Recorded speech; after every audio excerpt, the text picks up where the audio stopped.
You live right now? Most on Kirk. Shalom, Israel. I.S.U.P.K Houston, Wednesday. I'm Officer Not, Officer 5000. What's the title of the class again? Nothing to worry about. Nothing to worry about. You got a Bible? Don't worry about that. You got a Bible? Grab a Bible.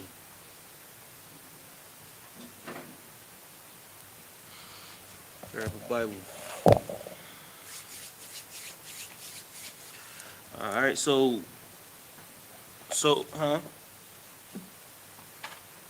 a lot of times blacks and Hispanics and Native Americans, you know what I'm saying, we always got that fear of the unknown. You know what I'm saying? We always wondering if, you know what I'm saying, the bill gonna get paid, or if we're gonna eat today, or if your kid gonna eat, or you know what I'm saying, your lady gonna eat. It's always that doubt and uncertainty. You dig what I'm saying? That feeling of just not being certain that things is gonna get done. You dig what I'm saying? I think that's a lot of times where our stress comes from. You know, a lot of gray hairs, a lot of people die because of that feeling. You know what I'm saying? But when you trust in the Most High, you ain't really gotta worry about that. You ain't gotta feel like that, because you're gonna go to work without your wallet one day. That's gonna be the day that your job having a cookout. You know what I'm saying? Or barbecue, whatever y'all call it. You know what I'm saying? That's gonna be the day that, I mean, somebody like, yo, you bought something to eat for me 2 weeks ago. I got you. Because the Lord will take care of you. That's just the way it is. You know what I'm saying? If you don't have it, especially if you say that you don't have it, if you be like, yeah, I don't got it right now, the Lord gonna make sure you have it. That's just the way it is. But us as black people, we want it to be how we want it to be. We want it to be like, straight like that. So like, I don't got my wallet, so I ain't eating. That's just the way it is. But that ain't what the Lord got for you. You know what I'm saying? The Lord said that He gonna make sure the birds eat. You know what I mean? Slack it. You know what I mean? It's stray animals and they eat. You know what I'm saying? There's homeless people, they eat. Homeless people survive everything. They survive. Them crackheads, they be surviving. $5 will go a long way. You dig what I'm saying? Like, I think we more so worried about, how can we plan it out to make perfect sense instead of trusting on the Lord. You know what I mean? And we got that spirit of fear on us, but that fear spirit, that ain't our spirit. You know what I'm saying? We worried about trying to be in this society, in this kingdom, and that's what cripples us. So let's start off. Let's get 2 Timothy 1:7.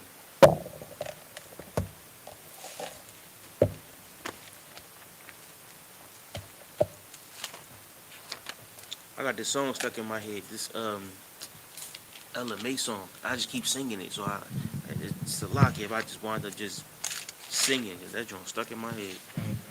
All right, 2 Timothy 1:7. This is the book of 2 Timothy, chapter 1, verse 7. Mm-hmm. For God hath not given us the spirit of fear, Go ahead. but of power, Go ahead. and of love, Mm-hmm. and of and of a sound mind. Read it from the top again. Come. This is the book of 2 Timothy, chapter 1, verse 7. I like to read the whole scripture so you can really get the spirit of it, the whole feel of it, and then go back, you know what I'm saying, and break it down. Go ahead. I know, like me personally, I know sometimes I got ADD, so by the time we get to the end of the scripture, I'm thinking about NASCAR and basketball. You did what I'm saying? So I want to read the whole scripture so we actually get the whole feel for it, then we're going to go back and pick it apart. Read from the top again. This book of 2 Timothy, chapter 1, verse 7. For God hath not given us the spirit of fear. The Lord ain't give us a spirit of fear. The Lord ain't make us to feel like that.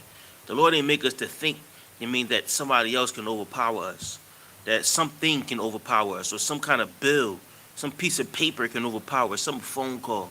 You dig what I'm saying? Some woman. You dig what I'm saying? Or some man. You dig what I'm saying? The Lord never gave us the spirit to fear something. We got that spirit from our oppressor, and we got that spirit from Satan. You know what I'm saying? Satan is the representation of, Esau is the representation of Satan on earth. He makes you fear because he make you feel incapable or inadequate, right? So you can't pay your bills. You're like, damn, I can't get my bill paid. That spirit of fear is Esau ruling you. You dig what I'm saying? Or you fear somebody else. That spirit of fear is Satan ruling you because you don't think the Lord got your back. You don't think the Lord is going to fight this fight for you. You might see a person or anything in front of you, and if you don't give the Lord his credit, then it will defeat you because the Lord wasn't with you. But if you got that spirit of fear in you, you know what I'm saying, you lost already. Go ahead. But of power. But of what? But of power. Now, the Lord said that we was Yashar Allah, princes of the power, sons of God, children of the power, princess and princesses of the power. Now, if you can't harness or yield that power, then who are you? You must not be Yashar Allah. You must be, I don't know, somebody else. You think what I'm saying? That must be who you are. So just know that the Lord gave you that spirit for a reason. The Lord gave you a spirit of honor, dignity. He gave you a spirit of power.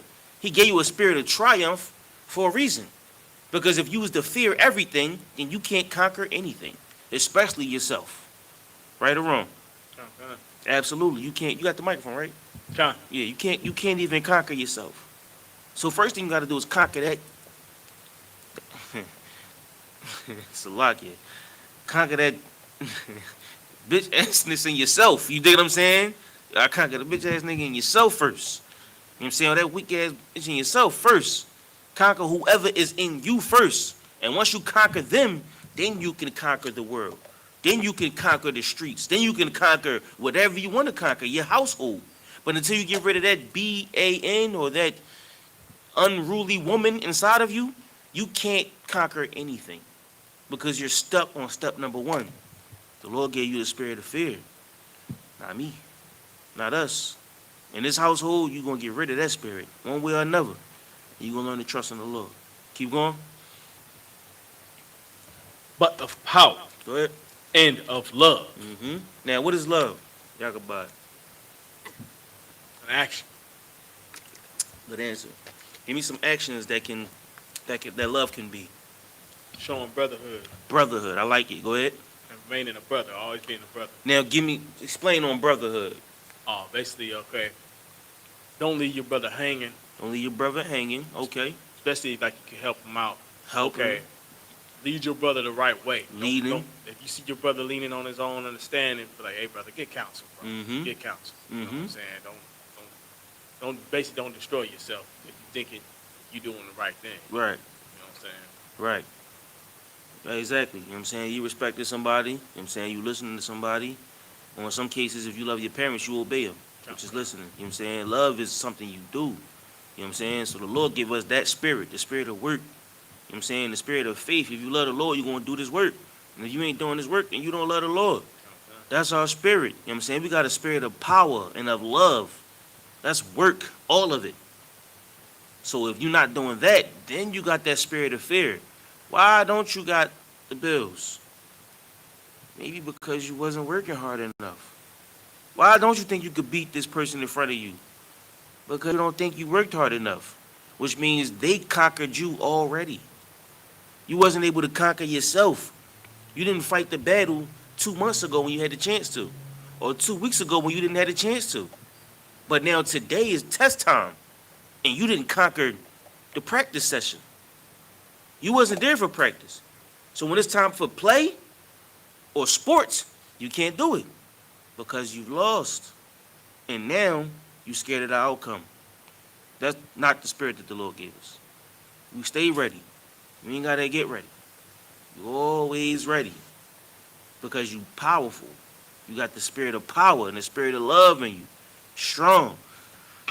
You're going to have to go take that run you ain't want to take. You're going to have to go deal with that person you want to deal with.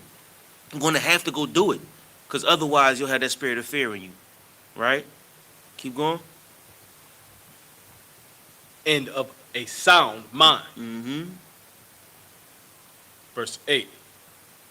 Be not therefore, be not thou therefore ashamed of the testimony of our Lord, nor of me his prisoner, but be thou partaker of the afflictions of the gospel according to the power of God. Most high Christ. I'm saying, give me 1 Chronicles 28 and 20.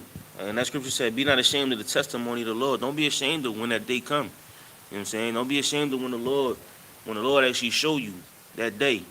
Right? What I just called up? First Chronicles 28 and 20.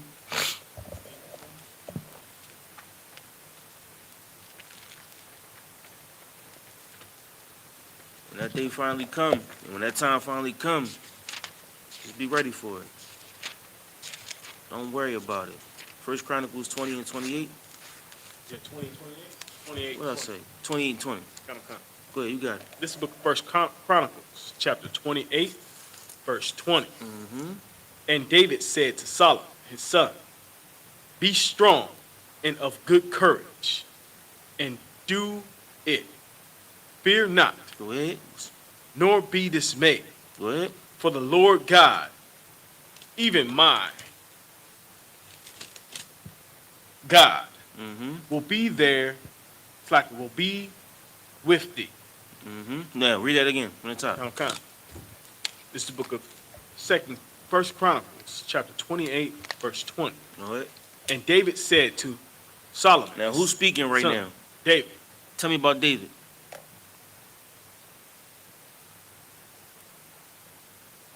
Who's David? King David's good. Huh? David. Who is he? King David. He was a good dude? No Yeah. doubt. Tell me about him. Tell me about David. Tell me a little bit about King David. What you know about him? You don't know no stories about King David? David and Goliath? Tell me about the story. Slave Goliath. How? Slave. With a slingshot, right? Now, the thing about David was, when he went out there, everybody else was scared. Everybody was scared. David was young, right? And they put all this armor on David, and it just fell on his head like, boom. You know what I'm saying? Just heavy armor, big sword. Some go out there and fight Goliath. He like, nah, I ain't tried none of this. I didn't use any of this before. David was that guy. David had bodies. You know what I'm saying? His hands was bloody. David took over the earth. He put the two sticks together. He put the nation of Israel back together, right? With Abner, you know what I'm saying? Bringing all them other tribes in. He was the king of Judah. Brought it all together. Boom. You know what I'm saying? Now he's giving it to his son. This is what he's telling his son. Keep going. Be strong and of good courage. He's telling his son, be strong and of good courage. Meaning, don't be weak, right? Don't be a sucker out here. Keep going. And do it. Fear not. Fear not. That's important. That's what you tell your son. That's what you tell the men here. That's what you tell your woman. That's what you tell your kids. That's what you tell yourself. Fear not. Don't fear nothing. Don't fear nobody. Be strong and of good courage. Because when you're strong and you fear nothing, then you have nothing to worry about. You ever look at that gas tank and it's on E, on Easy E, and you're like, damn, I wonder if I'm going to make it. You know what I'm saying? Like, you like, yo, this is crazy. Or you ever be looking at something, you're like, damn, I wonder if, just put your faith in the Lord. Or call somebody. You know what I'm saying? Get it done. Figure it out. You know what I'm saying? That's what the Lord gave you. He gave you power and he gave you love. Because somebody will be like, I got you, no sweat. Boom, you good. Or you could say, you know what? I'm going to muscle it. I'm going to be of good strength and good courage. We're going to make it. We're going to pull up. What'd he say? Pull up to the club, tank on, eat. You what'd he say? That's that Boosie. What'd he say? Did all drinks on me? Yeah, I mean, Meek said it too. Meek was like, still on that hush, in my Rolls Royce on E, they gonna remember me. You know what I'm saying? Like, that's our spirit. We gonna pull up on E and just have it in the Lord's hands. That's fearing not. That's being of good courage.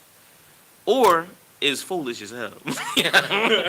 One of the two. But that's what faith is, believing in something that you haven't seen. You know what I'm saying? Or believing in somebody that you don't know.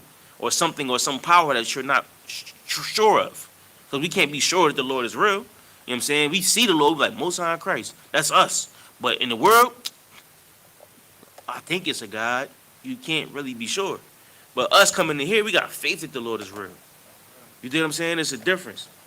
So Solomon is telling his son, Be strong, be of good courage, and fear not. Go ahead. Nor be dismayed. Now, what's dismayed? Yeah, yeah. Don't let them confuse you. Go ahead. For the Lord God, even my God, Mm-hmm. will be with thee. Mm-hmm. He will not fail thee. The Lord is not going to fail us, man. The Lord is going to make sure you straight. That's why you got nothing to worry about. The Lord going to take care of you. If you do the right thing, the Lord is on your side every day. But if you know you're not doing the right thing, that's when your fear begins. That's Satan in your mind. Get yourself together and do the right thing. Do what needs to be done.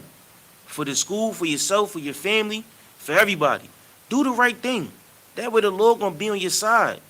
Because if you're not doing the right thing, then you're going to have that spirit inside of you. That spirit is doubt. That spirit is Satan. That's the spirit that you got from the oppressor. Because you taking on their spirit, their customs. You know a whole nation of people stole our whole everything? They stole everything from us. Not only did they steal it from us, they ruling the earth with it. They ruled the whole earth. They went to a people, took everything from them, stripped them butt naked, took everything, the shield, everything from somebody. And then they go rule the earth with it and got you over here smoking crack. Got you over here wondering how you going to pay a bill. Got you over here looking at your gas tank on E. They stole your whole everything. They wearing your clothes. They talking like you, talking your language. A bastardized version of all of that. But nonetheless, they've stolen it. They wearing your shield. Well, not really. But you dig what I'm saying? They took what was ours and made a whole nation and then ruled the earth with it. Good night. They got no fear. They got no fear. And you should hear them talk about us. They don't care.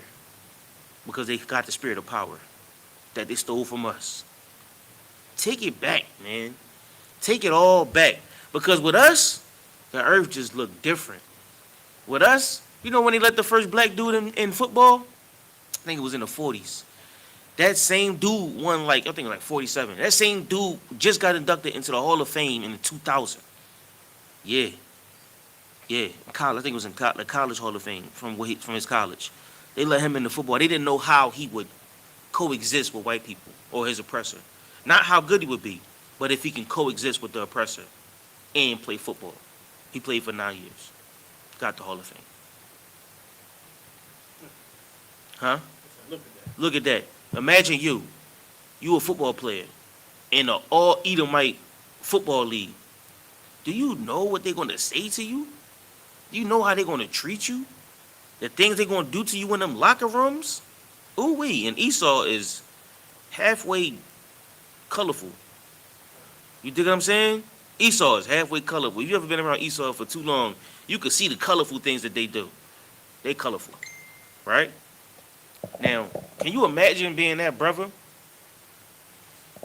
and having to deal with that? Can you imagine, Jackie Robinson integrating baseball? Right?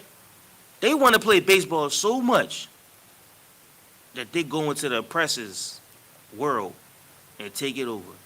Now, today, you got the Marshall Folks and the Marshawn Lynches and, you know what I'm saying, all the different running backs, you know what I'm saying, that became somebody great. You got basketball, you know what I'm saying, all the baseball players, the Roberto Clementes and all that. You know what I'm saying? Because somebody came in there with no fear and took it from them. Because it was ours to begin with. Right? Now, granted, we could have made our own league and did our own thing, which probably would have been way better. But taking theirs back is just so much more great. You dig what I'm saying? Like, not just being a part of it, just take it back. My kid, hopefully one day my kid's going to say, hey, Dad, when was the first Edomite to play basketball? I'm like, no, son, that's the other way around. You know what I'm saying? Like, no, we had to go take that. You know what I mean? Now you might see one Edomite on the team. He looking lonely. You know what I'm saying? Because we done took the sport. Only thing, they coaches. The Edomites are the coaches and the head things or whatever. They running the game. They got us on the field. It's a book called The $40 Million Negro. I think that's what it's called. Real good book, man. It's a real good book. That's our spirit. That's what the Lord gave us. That cowardice, that don't come from us. That comes from them. That comes from them. And not just them being cowards, them making you a coward. They make you a boy. They make you a son. They make you feel this big and cripple you and take your house. And now you sitting there thinking that you're unworthy. That is not your spirit. That's their spirit. They gave it to you. They made you a sucker, a baby. I say that to my daughter all the time. They made you a baby. They made you somebody that they can feed off of whenever they hungry. And you just let them be a parasite. That's just the way that you become in America. That's not our spirit, man. We're not supposed to live like that. It's not right. Don't feel right. It shouldn't feel right to you. You shouldn't even want to feel that way. What else you got on there? Oh, that's it on that. Give me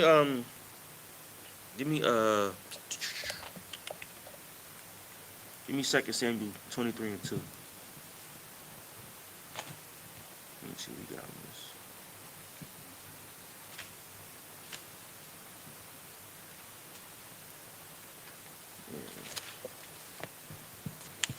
This is the book of 2 Samuel, chapter 23, verse 2. Right? The Spirit of the Lord spake by me, Mm-hmm. and his words was in my tongue. Right. Verse 3. The God of Israel said, the rock of Israel spake to me. He that ruleth over men must be just, ruling in the fear Hold of on God. 1 second. Let me get there with you. Count.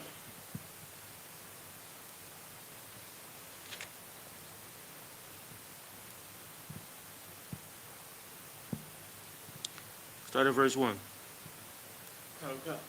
This is the book of 2 Samuel, chapter 23, verse 1. Mm-hmm. Now, these be the last words of David. Mm-hmm. David, the son of Jesse, Right. said, and the man who was raised up on high, the anointed of the God of Jacob, Mm-hmm. and the sweet psalmist of Israel. Now, this is the last words of David. Go ahead.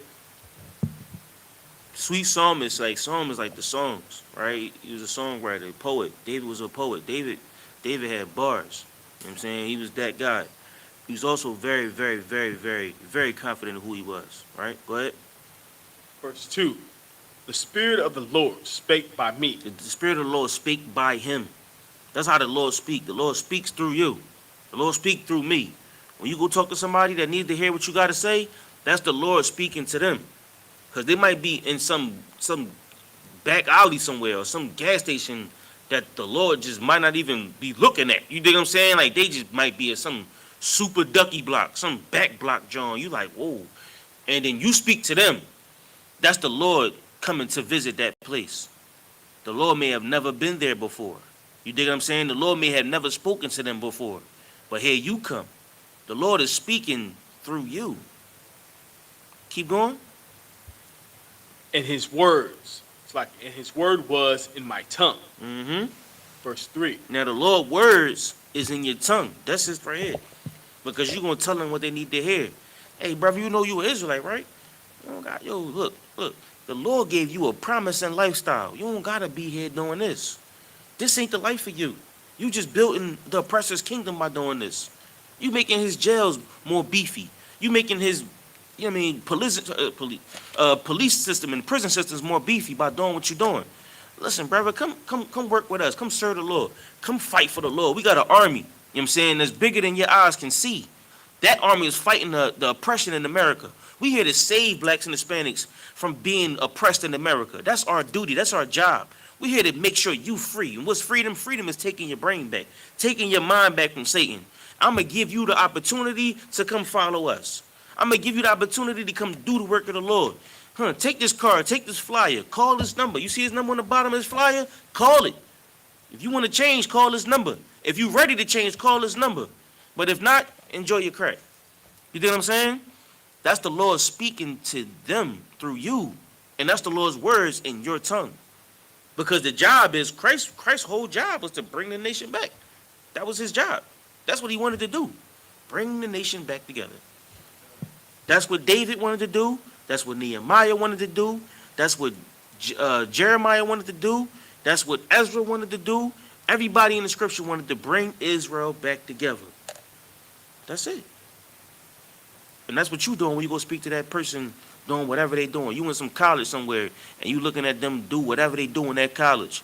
And you're like, you know what, man, look, all this book smarts, all this knowledge that we got here, it really ain't nothing compared to what the Bible be saying. What you always talking about that Bible? What you talking about? Listen, dog, the Bible is heavy, man. You gonna go to class, and you gonna learn about King Charles II. And I bet you if you go to this school that I got right here, the school that I go to, ask them about King Charles II. And I bet you your answer gonna be way better than your teachers. I bet it. Bet it. All right, bet. Get to class. Who's King Charles II? Oh, you know, he pioneered the triangular trade of rum and slaves, and they gonna like, dying. You know what I'm saying? Because this is where the knowledge is. So whatever you into, if it's college, if it's the streets or scholastic world, academia, go to work. Wherever you are with this information, this knowledge supersedes any knowledge that's out there. That's you giving them the Lord. That's you speaking the Lord. Because without you, they wouldn't hear it. The Lord is in your tongue. Go ahead. Verse 3. The God of Israel said, the rock of Israel spake to me. Mm-hmm. He that ruleth over men must be just, Mm-hmm. ruling in the fear of God. Now that's what you fear. Because you know the Lord can do something to you. But we're not going to fear Esau. Mm-mm. The Lord don't tell me to fear Esau. The Lord tell me to fear him. Like I used to fight outside because I knew I couldn't lose the fight and go back home. Because my dad was there. So we going to rumble. All 6 of y'all. We about to rumble. Because I'm going to go home and tell my dad I fought 6 people. Did you win? No. But I fought. And I didn't act like a female. You dig what I'm saying? I'm sure he'll rather hear that. You dig what I'm saying? 2 of them, I'm sure he lost the teeth. Here go 1 of the 2 right here. I fought, though. Because my dad more scary than all of y'all. I'm not even worried about y'all. Because if I run from y'all, I'm going to go home and I got to deal with my pops. He ain't playing that. He is not having that. You did what? You ran from who? Hey, yo, give me my keys. Go get the dog. We out. And now I got to go fight him anyway. And that's a real story. That's a true story. We went right back on that block. Right back on that block. With the dog. And fought. You know what I'm saying? Because my dad made sure I didn't have that fear. I feared my father more than I feared them on the street. What was they going to do to me? What was they going to do to me? Whatever they was going to do to me, my dad could have did worse. I fear my dad. I got to see him every day. These niggas, whatever. I'll see y'all again. We going to scrap again. We going to fight every day. And they jumped me 3 times. You dig what I'm saying? But no sweat. Because it's just a fight. I'm here today. Right? Me and my dad still good today. You learn how to be strong. That's what make a man. Otherwise, you're going to be stuffed under some car, rolling under a car, trying to hide and find a way away from your fears. The Lord gave you one fear. That's him. That's the Most High. You fear your father. And in this case, I'm talking about my physical father. But the spiritual father is just as important. That's who you fearing. Because you can't deal with your problem. You're going to tuck your tail, and then you got to face the Lord. The Lord going to be like, well, why don't you do A, B, and C? Or the men above you, why don't you do A, B, and C? And then you're going to have to give him your fear account. Not me. I'm not going to give him my account of why I was scared. I can't give my fear account. I'm going to give an account of what I did based on my cojones. You dig what I'm saying? It's a difference. The Lord gave you a spirit not of fear, but he told you to fear him. What else is on that scripture? Verse 4. Mm-hmm. And he shall be as the light of the morning. You could drop that. I'm saying that's a bright star. Deuteronomy 3 and 22. Any questions online? You get online?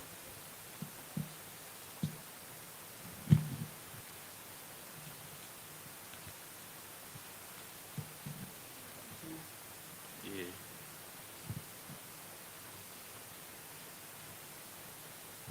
This is the book of Deuteronomy, chapter 3, verse 22. Mm-hmm. And I besought the Lord at that time, saying, Verse 24. O Lord God, thou hast begun to show thy servant thy greatness Mm-hmm. and thy mighty hand.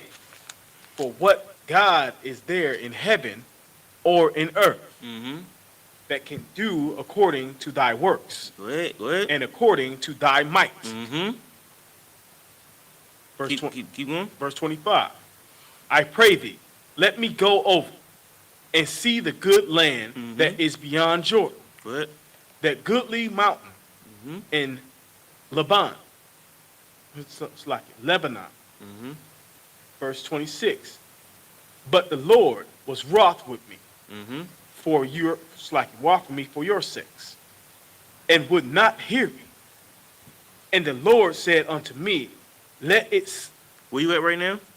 I'm at verse 26 in the middle. Go ahead. Let it suffice Mhm. thee. Speak no more unto me of this matter. The Lord gonna fight for us. The Lord gonna make sure He fight for you. Right? You gonna go to deal with your enemies, and the Lord gonna be like, look, don't even worry about it. Don't even worry about what you gotta go through. Right? Because just go over there, like He did with Gideon. He told Gideon to get rid of half of his men, because the battle wouldn't have been. It wouldn't have been the Lord's glory. It would have been man's glory. Right? The Lord gonna make sure you know. So like that was the right scripture. Deuteronomy 3:20. Read from the top. Okay. Read 21.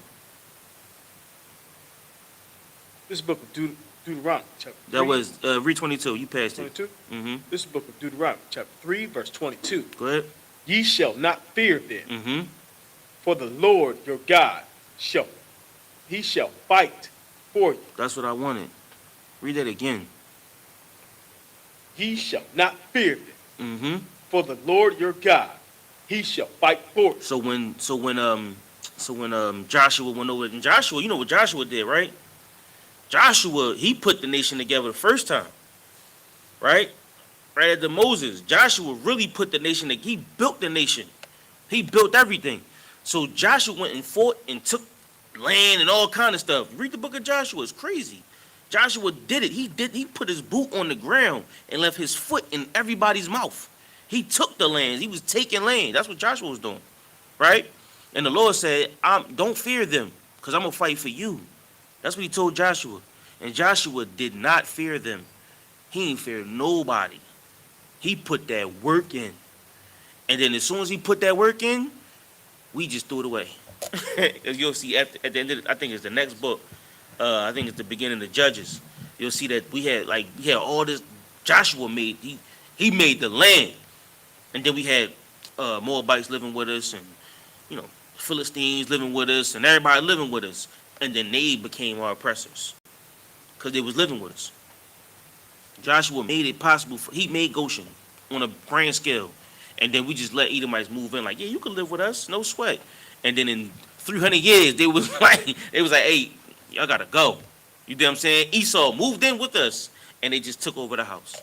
That's like you letting somebody sleep on your couch, and then you feeling like, man, I wish they would just leave. You know what I'm saying? They took over your house, and you let them. You know what I'm saying? Now your living room don't belong to you. Your fridge don't belong to you, unless you got the power to say, hey, listen, my boy. Ain't that how y'all say it? My boy. You got to go. There's a shelter right down the street. You know what I'm saying? They stopped taking people at 6. You know what I'm saying? Like, you got to do that. That's brotherhood. Believe it or not, that's brotherhood. Because if not, somebody going to catch one in there. Somebody going to get hurt. Because you feel like he taking from you. Sometimes you got to tell that brother to go to the shelter. Sometimes you have to. Because you not being a brother to him by letting him have it the easy way out. Right? Read it again. This is the book of Deuteronomy, chapter 3, verse 22. Mm-hmm. Ye shall not fear them, Mm-hmm. for the Lord your God, he shall fight for you. Most of Christ. All right, drop that. Give me Proverbs 3:25.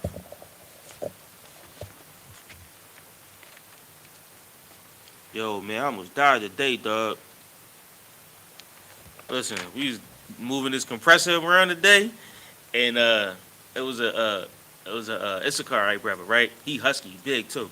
So we had this big giant compressor like this, and we moving it inside the joint. So I'm like, as soon as I took my hand off, I was like, listen, just walk it down. Like, just think of the compressor about the size of, I don't know, but from this bottom of this to the top of that.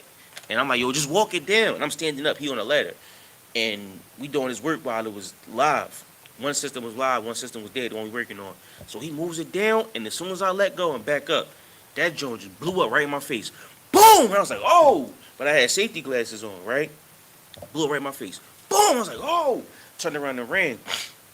In my mind, I was like, damn.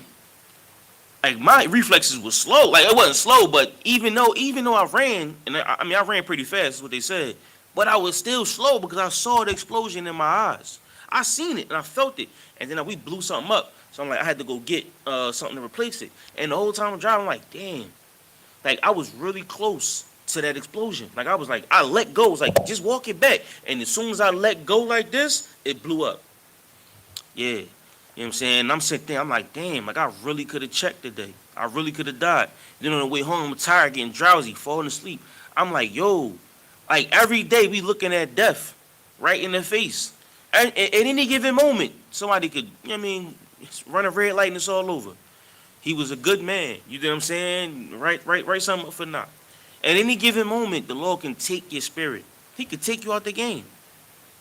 I was at work. Can you imagine what it's like to die at work?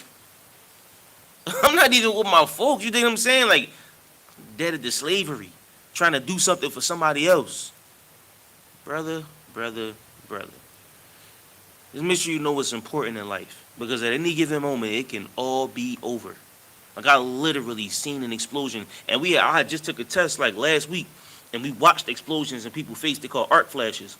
We watched the arc flashes. I'm dealing with 460 volts. It ain't just 120. It's 460. This is power. And I seen it blow up in my face. You see what I'm saying? Like, we got to know what's important. It ain't about the money. It ain't about the cars. It's about the time you spend with people that you love. That's what real life is. Deal with your family. Deal with your friends. Deal with your brother. Because you're going to go outside and you're going to do something for somebody else, and that's going to be the end of it. Listen, brother. At this point in time, I mean, I don't got no fears. Because I know that the Lord going to make sure I'm straight. As long as I'm doing the right thing. The Lord going to make sure that my family good as long as I'm doing the right thing. Somehow, some way, the Lord let me survive today. I made it here to the class today. In my mind, I was like, yo, Satan trying to get me to not go to class tonight. You know what I'm saying? But I would have been in a bag somewhere. It's just a way of thinking. You know what I'm saying? It's just how you got to change your way of thinking. Because if you think for 1 second that you just some whatever from the streets, or you think that old man coming back, that old man can kill you today. You let that man come back, you're going to die today. So you fight that. Fight who you once were. Fight who's trying to tell you something. It might be in your house. It might be in the streets. It might be whoever, but you fight it. And you win. And every day, you pat yourself on the back for your accomplishments. Every day, you thank the Lord that you made it. Because you could have not. What you got?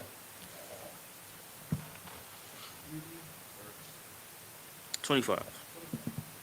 This is the book of Proverbs, chapter 3, verse 25. Mm-hmm. Be not afraid of sudden fear, Mm-hmm. neither of desolation. Be not afraid of sudden. You know what sudden fear is, right? Yeah, like today. Today. Boom, it blew it right in my face, right? Or 2-3 guys come around the corner and you like, oh, like it's nighttime, 12 o'clock at night, and they all got on all black. You know what I'm saying? That's like the uniform of Philly today. The all black Nike or the Under Armour squishy pants with a black, you know what I mean, Under Armour, and then the ski mask. That's what everybody wearing. You come around the corner and it's three of them guys. You know what I'm saying? Or, you know what I'm saying, you wake up in the middle of the night and there's somebody in your house, right? That's sudden fear. Something that is immediate, like you said, immediate fear. You wake up or you open your eyes and it's there, boom, right in your face. Read it again. Be not afraid of sudden fear, Go ahead. neither of the desolation of the wicked when it cometh. Go ahead. Verse 26. For the Lord shall be thy confidence. Now, in your mind, like I said earlier, or like we said earlier, you trained for this. You've always worked for this time. That's what Hebrew Academy is. That's what we doing with these scriptures. You're training constantly. You always training. So when that day come and it's time to present yourself, you present yourself. Who are you? Now it's time for you to prove it. Okay, I see y'all. I'm gonna walk right past y'all three. They gonna be like, hey, bro, you got a lighter? No, I ain't got no lighter. You know what I'm saying? Hey, bro, you got a lighter? Yo, if anybody asks you for a lighter, just tell them no. If anybody asks you for the time, tell them you ain't got no watch. You know what I'm saying? You got a phone? No, I ain't got no phone. That's how we taught to be because everybody's praying on the week, right? No, I ain't got none of that. And then when the time comes, you're gonna make it home because you're gonna be confident. But someone like, you got a lighter? Yeah. Why you got a lighter? Huh? You know what I'm saying? Yo, you know what time it is? Yeah, I'll give you the... Nah, we don't give them the time. Because they praying on the week. It's three of them. They know what time it is. Do you know what time it is? It's time to come up off that phone. You dig what I'm saying? Be smart. The Lord gonna be your confidence. Now you gonna know what to do because you've been around men that's been training for so long. You've been around men like Arun and Captain Akkad. Men that'll tell you like, yo, listen, when you see three dudes come around the corner, like you trained for this time and time again. You know what you should be doing. And you know the spirit on these brothers because you've been around men that teach you how to read the room. That's why you train. That's why you here all the time. That's what we're not just coming to school just to be in school. We don't just put these shirts on. This is a lifestyle every day. When them doors close, I'm still an Israelite. When the lights come on, when the sun come up, I'm an Israelite. When the sun go down and the doors open, I'm an Israelite. All day long. We're not just wearing it. It's inside of you. And the minute you're around, teach you how to be a better person.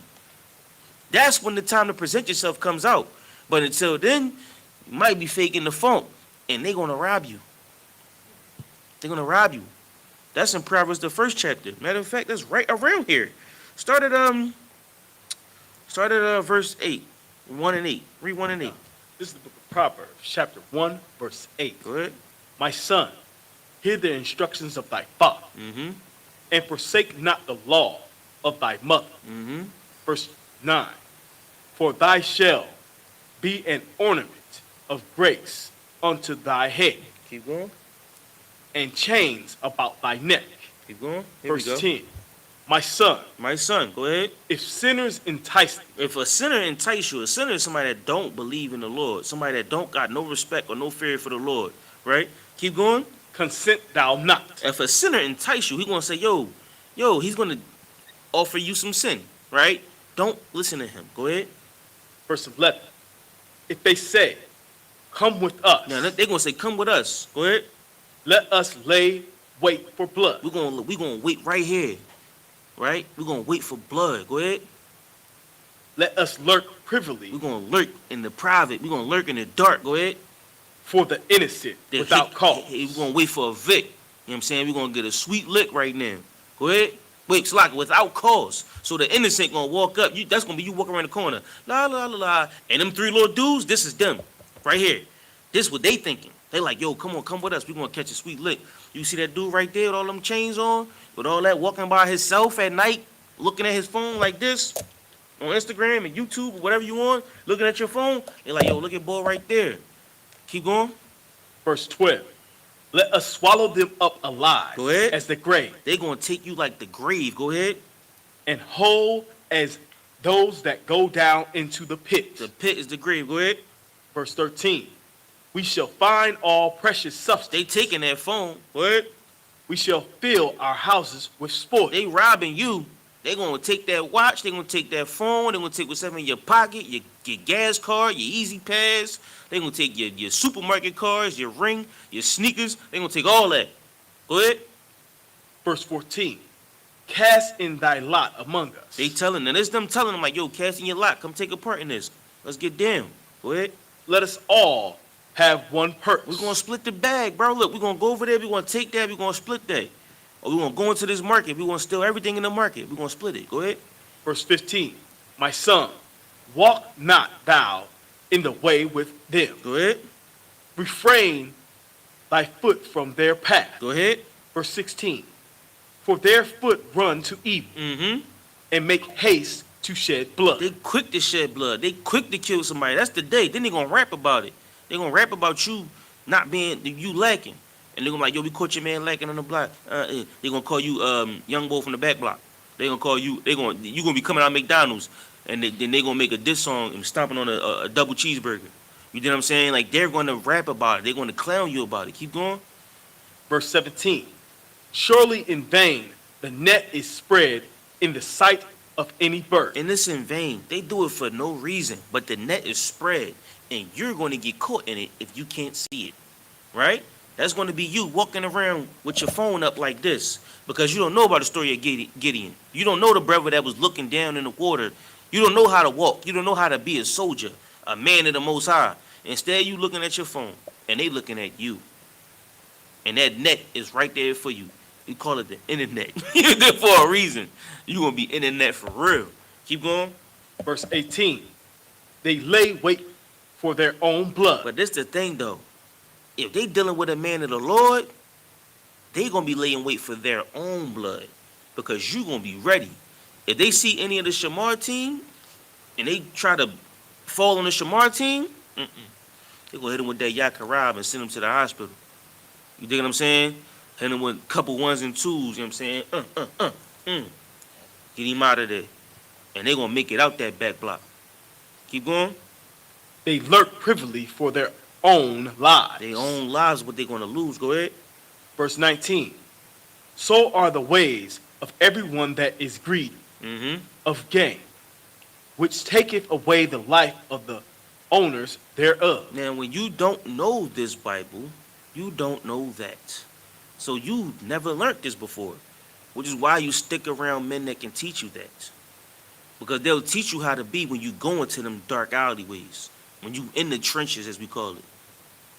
Because if not, you'll be a Vic, be a Mark, sucker, a buster, you know what I'm saying? Or somebody that's just going to get caught up. Wrong place, wrong time. You got to learn how to be around. You got to learn how to navigate through life.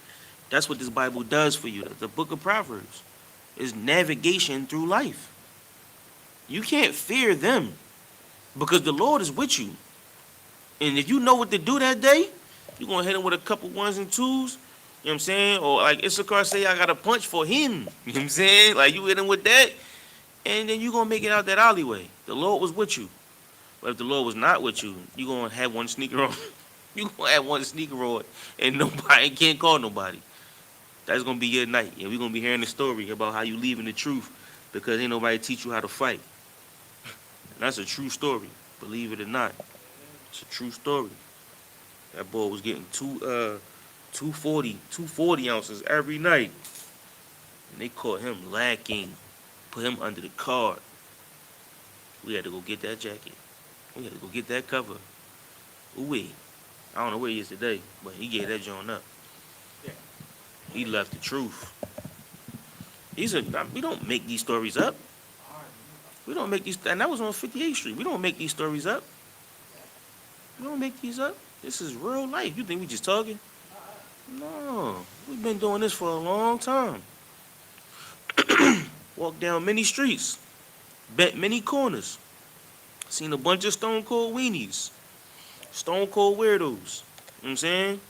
They come in and out the truth, but they're not built for this. They're not built to last. But you, my brother, I'm thinking, I'm hoping, I'm praying that you a different type person. That you a different breed. That's who you need to be. You need to be somebody that know the right thing. That brother, most of my brothers lost because they lack the knowledge. Right? My people are destroyed for a lack of knowledge. Right? So if you don't know how to deal with the situation, you'll be confused. And you'll lose the battle to Satan. Some people are taught well, they bred well. Right? And they know that they're not allowed to lose this battle. Some brothers, they don't know that. Or some brothers do know that and they still lose. You're not allowed to lose, especially coming up under brothers that I'm around and that I'm with. or me, myself. You dig what I'm saying? The men taught me to never be a coward under no female, under nobody that surround me, under my family, under anybody. Because Satan gonna come through all of them. Today, Satan gonna come through your phone, gonna come through your bills. That joint gonna be like, yo, we owe dying. You know what I'm saying? That mailbox. Satan gonna knock on your door early in the morning, like, yo, have you heard the good word? Bang! No. You know what I'm saying? Like, the Mormons gonna knock on your door, hey, bang! You know what I'm saying? Like, or the fake Israelites, you know what I'm saying? The fig trees. You gonna be like, yeah, but, I mean, I'm just trying to understand, why is it okay for you to talk to a brother like that when they don't talk to brothers like that over there? Then you go be over there with them semen guzzlers. You know what I'm saying? Like, you gonna be over there with them people. You know what I'm saying? Because that's where you deserve to be. You put fringes on your sleeves. They're not gonna teach you how to be a man. You're gonna be castrated. They're gonna find your balls somewhere on the side of the road as you threw them out the window. You dig what I'm saying? Or they gonna find them in your girl purse. Go get your balls back. You know what I'm saying? That's just the way it is, man. The Lord teach you how to be somebody strong, especially in here. Because if not, you'd be weak, man. You're a sucker, and you be subject to your fear, subject to your pain. And those two things don't exist in a man's life. Because pain is weakness leaving the body, which is one thing I heard coming up. You know what I'm saying? But fear is their spirit. Absolutely, which is in the Bible. Give me, was there anything else on that? The sudden fear? What was that, 3 and 25?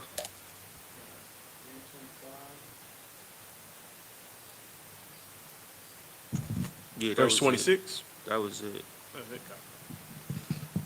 Read the end of 26. Okay. Verse 26. This is like it. This is the book of Proverbs, chapter 3, verse 26. Mm-hmm.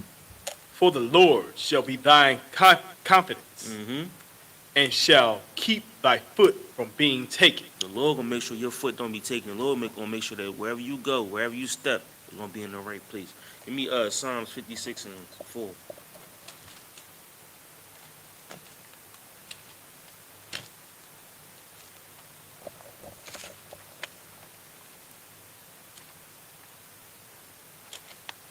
This is the book of Psalms, chapter 56, verse 4. Mm-hmm. In God I will praise his word. Mm-hmm. In God I have put my trust. Mm-hmm. I will not fear what flesh can do unto me. Now, break it down. Give me the spirit. Put your trust in the Lord. You ain't got to worry about nothing. No man out here. You ain't even got to worry about your flesh because you have the strength and knowledge to fight your flesh. That's the surface. Give me more.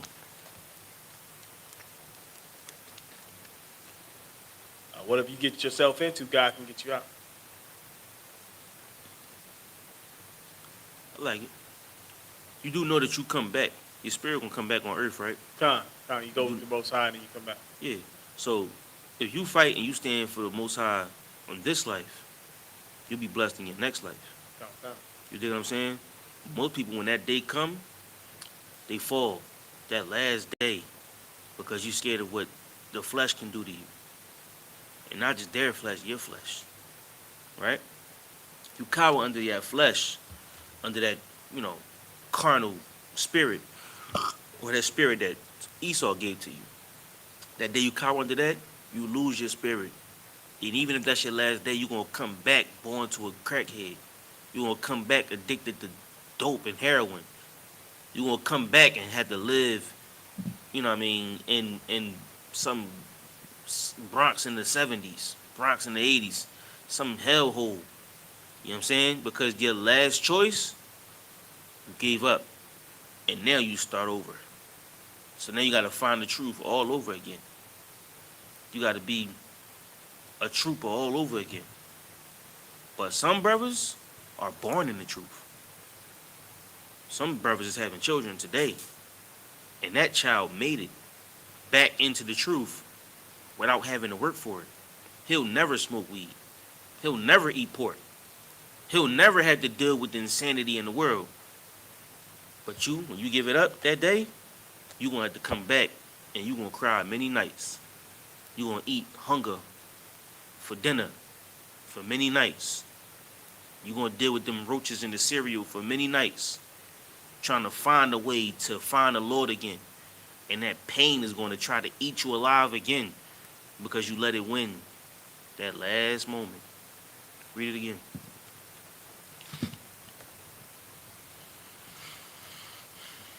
This is the book of Psalms, chapter 56, verse 4. Go ahead. I will, slack it. In God I will praise his word. Mm-hmm. In God I will put my trust. I will not fear. Now, praise is like doing the work. Praise is like believing. You know what I'm saying? Praise is like staying true to it. You know what I'm saying? It ain't what the Christians say. They ain't going to sing about it. I mean, we ain't singing about it. Now, granted, this is a song, but that's not the point.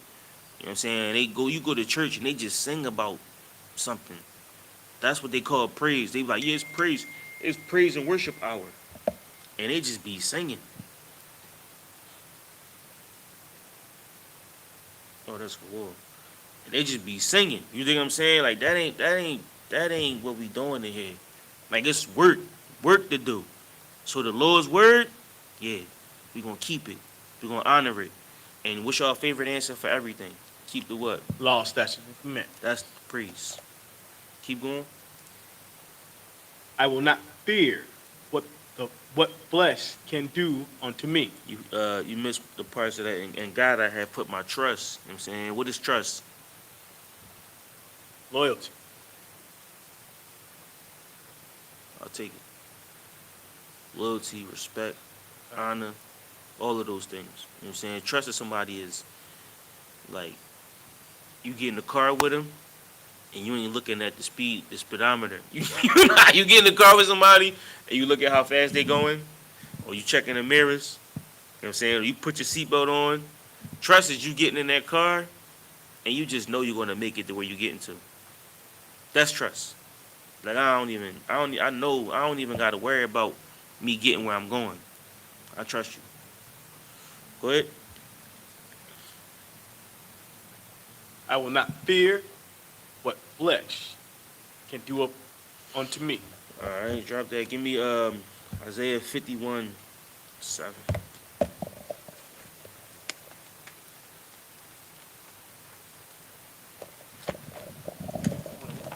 Isaiah 51:7.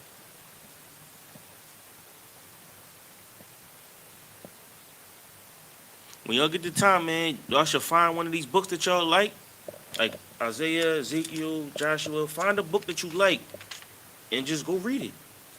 When you get a chance, that's what you should do. Just read a book in the Bible. Take notes, get a highlighter, and eat the roll. Go study.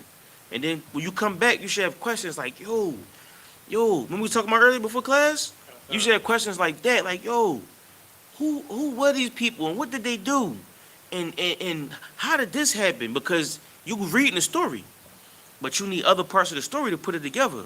That's when you come to class like, yo, I read in Ezra that this happened. Well, he was trying to rebuild the temple that Nehemiah built. You know what I'm saying? Or vice versa. You know what I'm saying? That Joshua built. And that's the rededication. And then you get to piece it together. So when you get home, or when you get a free time, man, read a book in the Bible. Start in Isaiah. Just read Isaiah. Just read it. You know what I'm saying? Read Zechariah or Ezra or Nehemiah or Joshua or the first 5 books. The law. Like, you know what I mean? Just read it. Go home and read the Bible. Read about Christ. Read Matthew, Mark, Luke, and John. Read Hebrews. That's gonna blow your mind. You know what I'm saying? Because they talking that talk in Hebrews. You see what I'm saying? But in order for you to really get the New Testament, read the Old Testament and get the Spirit. You know what I'm saying? Read Micah. Read some of them scriptures. Just read them. Read Amos. You know what I'm saying? Take notes. And just start to really do the work and become a priest and prophet. Because until that day, you're just going to be dependent on, you know what I'm saying, what we say in class. And I know y'all ain't taking notes. You know what I'm saying? So you never really get it until you pick that book up and read it on your own. Everybody should be in here sharp. What you got? 51:7. This is the book of Isaiah, chapter 51, verse 7. Go ahead. Hearken unto me, Mm-hmm. ye that know righteousness. Listen to me. If you know the right way, if you know the path, if you can hear it, He that got an ear, let him hear. If you know righteousness, listen to me. Listen to what I'm saying to you. What? The people in whose heart is my law. Mm-hmm. The Fear people ye, in whose heart is my. If this law is in your brain, if you know the righteousness and you know these scriptures, it's in your brain, it's in your mind. My law or the Lord's law is in their mind. Go ahead. fear ye not the reproach of men. Don't fear what men can do to you. You know the scriptures. You know the law. You know the Lord, right? If you know it, don't fear what a man could do to you. I mean, he might break your arm, break your foot, might, you know what I mean, stuff you in the back of the car, pistol whip you, whatever the case may be. All right, no sweat. But you're going to live. You should never let nobody do that to you in the first place. You know what I'm saying? But my point is, things happen. Pain, you got to deal with it. But at the end of the day, you know what I'm saying, fear the Most High. And don't ever cower to the reproach of a man.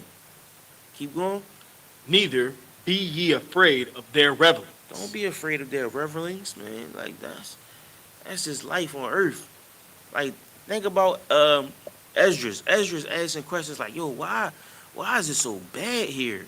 Jeremiah and Ezekiel, like, yo, why is earth so bad? It's been bad since then. And then you gonna come out the house, you gonna be like, dang, why is the world sucks? Like, the place we live in a effed up place. The world is a horrible place to raise our kids in. But they've been saying that since Adam.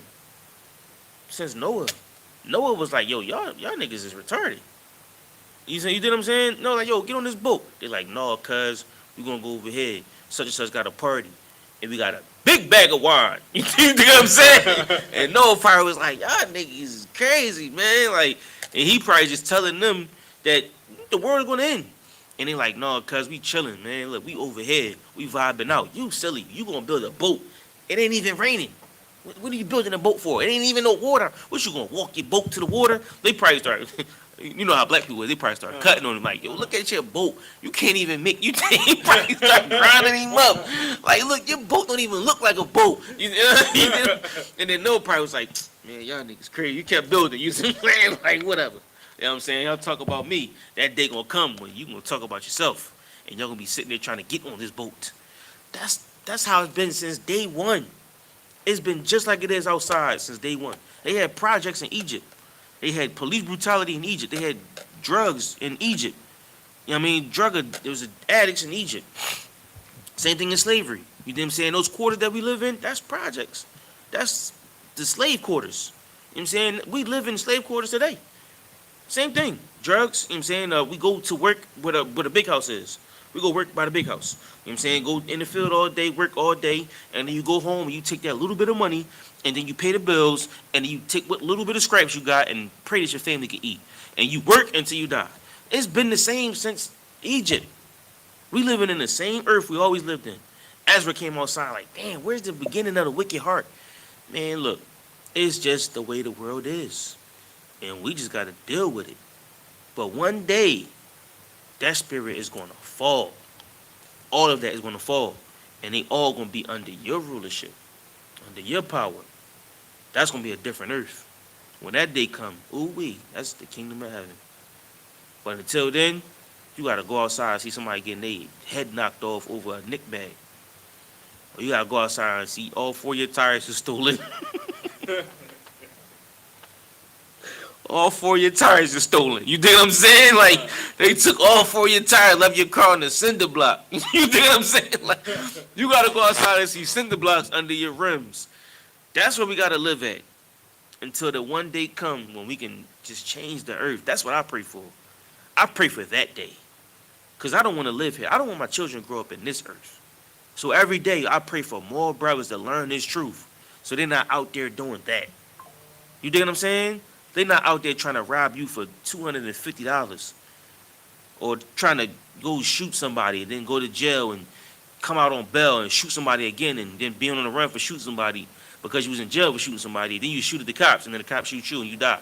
What was life about? That's a real story. What was life about? You know what I'm saying? Like, what was the whole point of you living? You spent your whole life for what? I pray that people get rid of that mentality. And that's what we here to work for. That you can achieve something in life. First thing is coming into the school. First thing is taking that officer test, standing up on the podium and letting the earth know that you are a priest and prophet of the Lord. And what you say is what the Lord is saying to them. And when they hear that, they should say, you know what? He's right. This is what Christ was doing so many years ago. Where is your school so I can learn? Adawan. That's what they should be saying. But you know what they say today? Hey yo, I got five on the next backwood. Hey yo, look, roll up, cuz I got, you know what I mean? Boom. That's what they are saying because they want to pacify the pain. It's just life, the place that we live in today. And until we fix it, it's gonna be broke. What else you got? Was that it on that? I think that was it. Give me Psalms 14 and 27. Got a little bit more.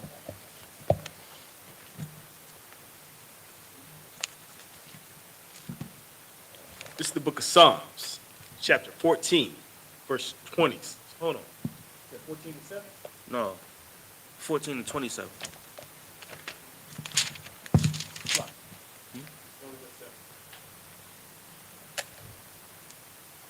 So look.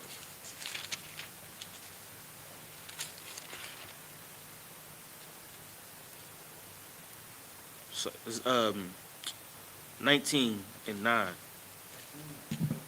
This is the book of Psalms, chapter 19, verse 9. Mm-hmm. The fear of the Lord. You know what? Read that one, then we go back to 14, because it's one of 14 too. What? Count. The fear of the Lord is clean, enduring forever.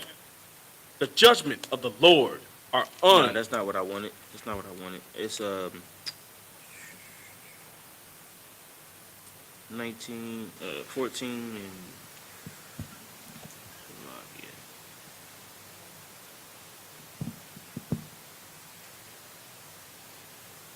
Is that what I want? 19 and 5, is that what I want? It's around here somewhere.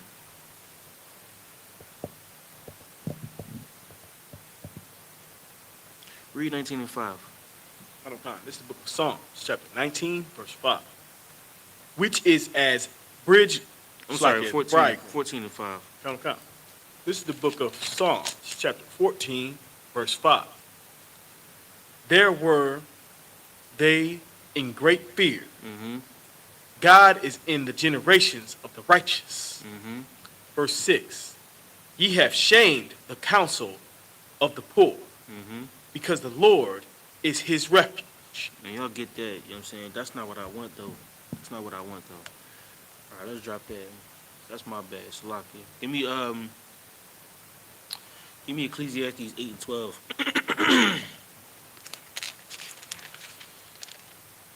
Listen here, somebody.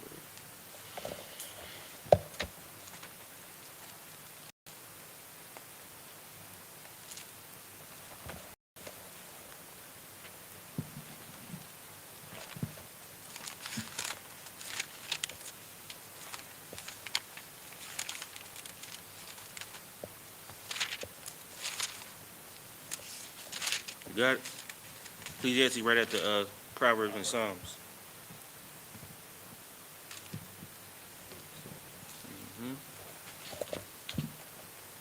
This is the book of Ecclesiastes, chapter 8, verse 12.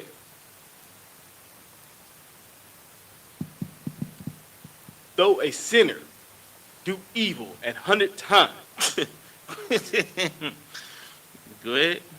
and his days be prolonged. Listen, what's that saying? Talk to me. Yakubot. No, the wicked seem like they go unpunished all day long. Yes. Like, how much crack can you smoke? You know what I'm saying? Like, the wicked seem as if they go unpunished, and they do sin 100 times. Read it from the top.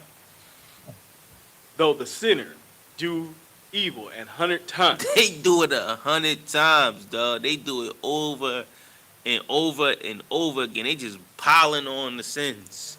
They, you know what I'm saying? They they just do all kind of sins on top of each other. Go ahead. and his days be prolonged. And then he lived long. Like you might see him, you know what I'm saying? He might be old and he's still doing what he doing. And you like, damn, like, why is it the Lord kept him around if he a sinner? But he took away, you know what I'm saying, the brothers that we know that was not sinning. You know what I'm saying? Why am I still able to die in this walk and somebody else sin on top of sin and they still alive? Been alive for years. That's the question. Go ahead. Yet surely I know that it shall be well with them that fear God, which fear before him. Now, I do know that it's going to be well with the man that understands that the Lord is the ruler of this, right? The Lord has the final say. So, yeah, you might think that you can go sin because he done sinned years and years and years and years. You might think, oh, yeah, I've been eating pork all my life. Ain't that what they say? I've been eating this all my life. You want to tell me not to eat pork today? I've been eating pork since the day you was born. You've been eating pork. You know what I mean? And then you go eat that one pork sandwich because they've been eating it all their life. You go eat that pork, shrimp, crab, lobster sandwich, and you get everything. The Lord give you the whole book. You gonna get gout, all that, HIV, all that. You dig what I'm saying? Everything. But your grandma been eating pork her whole life. How come she ain't get it? Why don't she got gout and cancer and everything else? But you should fear the Lord. Because the Lord gonna wink at her ignorance. He ain't gonna wink at yours. Because you know better. You know what I mean? Keep going. Verse 13. But it shall not be well with the wicked, Shall not be well with the wicked. Go ahead.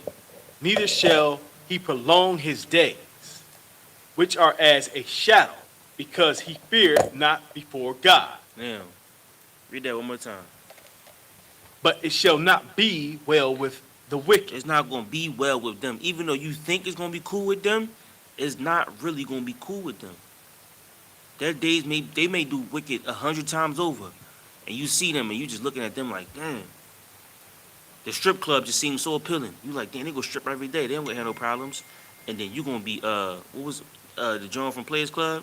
The one that the finally went to go strip, and she had a bad night. But Diamond been stripping the whole time. But then she go and she got a bad night. That ain't for her. The Lord got something else for her. But that stripper John, that's her life. And she gonna wind up with some dude that's gonna be for her. And then she's gonna be in some neighborhood that was for her. And she's gonna live a life that's for her. That's her life. You don't try to take on their life. Their life is meant for the wicked. And you cross into their path, you can't live in that path. You can't breathe that breath. You know what I'm saying? You can't ride on that track. That's not for you. That's not your lane.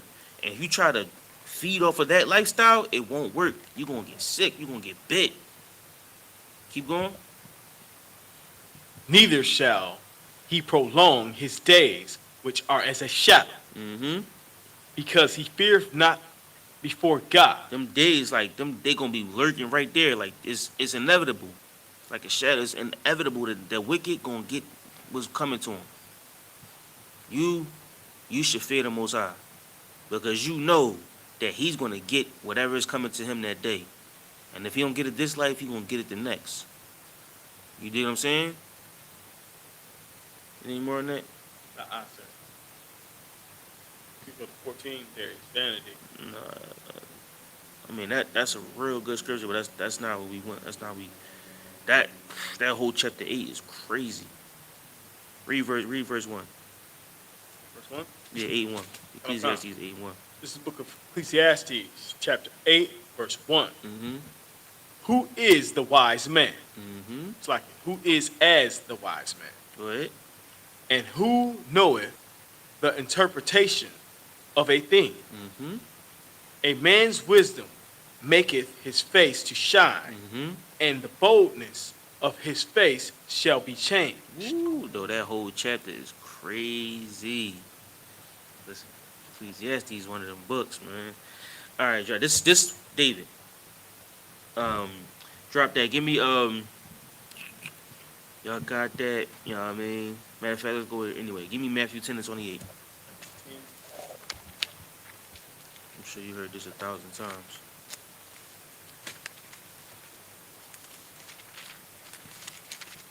This is the book of Matthew, chapter 10, verse 28. What?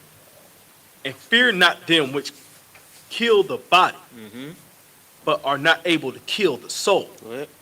but rather fear him which is able to destroy both soul and body in hell. Break it down. Don't fear the wicked folks on earth, folks who can like kill you or whatnot, or fear accidental stuff that can happen. But fear the Most High, because He can get rid of your body and soul. You know what I'm saying? Make sure you don't come back. Break down the hell. Hell, oh shoot, have you in the lower state when you come back. Read it again. Fear not them which can kill the body, but not able to kill the soul. Mm-hmm. Keep going. But rather fear him which is able to destroy both soul and body in hell. Say what you said again. What was Huh. that? It bring you back into the lower state. You'll be here in hell. Exactly. Huh. And then your body and your soul So- gonna be destroyed Okay. because you're gonna be eating oodles and noodles. You know what I'm saying? Or you're gonna be smoking them cigs. You know what I'm saying? Or you're gonna be in jail for 40 years. You know what I'm saying? And you trying to survive because the food is disgusting. And you eating oodles and noodles every day. You know what I'm saying? On that little tiny TV. Listening to them people yell all day long. Like, that's someplace that can destroy your body and your soul. Because you could really get killed in there. And people really go crazy in there. Like, they get 302 because they can't live so claustrophobic. You know what I'm saying? They tell you when to go out. You go out at 7, come back at 1 or something like that. You just out in the yard all day. You know what I'm saying? Like, it just sucks. Like, that's somebody that's trying to destroy you like the Lord is trying to destroy you. But that is the Lord destroying you. He trying to break that person down. It's called penitent for a reason. You know what I'm saying? It's correction of some sort. But they don't really correct you. They just sit you on the shelf. But think about that in the grand scale. Think about the Lord putting you in a place that's going to break your mind and your body. And they say that the jail is no different than the streets. And that's a fact. Because you might live in one of them projects, you might go home, and it's the same thing. You're going to walk past them people doing the same thing. Going to your little hut, you know what I'm saying? Going to your little crib, it's the same thing. It's all the same because somebody's trying to destroy you. It's a common ground. But you can only get out of there if you do the right thing. It's the only way out. The Lord going to take you out of there. Most of the prophets was in prison. John the Revelator wrote Revelations in prison. Isle of Patmos. Jeremiah was in prison. Paul went to jail. A lot of them was booked. You know what I'm saying? A lot of them went to jail. I think it was Peter. It's either Peter or Paul, one of them. But a lot of them got booked for this work. So one thing, I'm not saying that, jail is just, you know what I mean? But the place is meant to destroy your mind and your body. That's what it's meant to do. Just like our ghettos is meant to destroy your mind and your body. But if you fear the Lord, then you ain't got nothing to worry about. Because you know you got a stronger power. You got a lifeline. You got a way out. You got the plug. You're not worried about what's going on here. Because you're not even, I don't care. You know what I'm saying? It don't got nothing to do with me. I don't care who got killed. It don't got nothing to do with me. I'm not even really here. I just stay here. But my mind is in a whole nother place. You step over them bags and them needles, and you step over them Bluntville wrappers, and you make your way to camp. You step over all of that, you go past them guards and them cells, and you make your way to somewhere where them Israelites is at, in that jail. You dig what I'm saying? You make your way to a place where the Lord people are. You might be here, but you're not really there. Because they trying to destroy your flesh, but they can't destroy your soul. But the Lord, you play with him if you want to. You might think you're getting away with your wickedness. Ooh-wee. You might think you're getting away with it. Until that one day you land in that hospital bed like, oh my God. He the one that did it. You know what I'm saying? Like, oh my God. Or you walk in that hospital room and, oh my God. That day you say, oh my God, that's the day. That's the day when he visits you. Any more on that? Nah, that's it. Drop that. Give me this is a good joint right here. Give me Deuteronomy 28:1.